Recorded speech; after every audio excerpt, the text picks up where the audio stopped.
الله الرحمن الرحيم، والصلاة والسلام على رسول الله. السلام عليكم. لعنة البوليزاريو تطارد الرئيس التونسي قيس سعيد.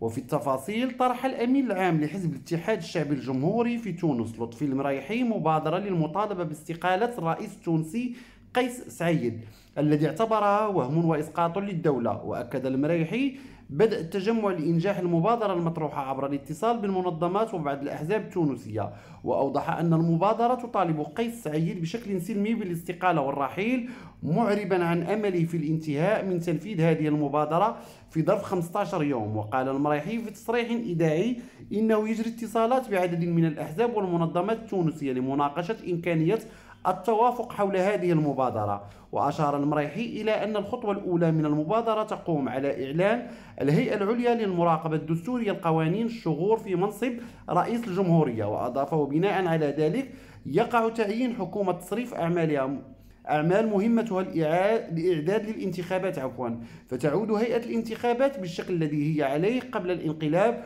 وبعدها تنظم انتخابات رئاسية ويتم انتخاب رئيس جمهورية بصلاحيات تحدد لاحقا، ثم يجب على أن تأتي انتخابات تشريعية تتلو ذلك في مسار لا يتجاوز كله 4 أشهر كحالة استثناء. وقال أدعو إلى عزل سعيد بنفس الشرعية التي اعتمدها هو، وهي شرعية الشارع. فإذا رفض سعيد مغادرة السلطة هناك معطيات أخرى وملفات يمكن أن نواجهه بها. فضلا منكم وليس أمرا مني، اشتركوا في القناة وفعلوا الجرس ليصلكم كل جديد، ولا تنسوا الضغط على زر الإعجاب. شكرا لحسن المتابعة، وإلى اللقاء.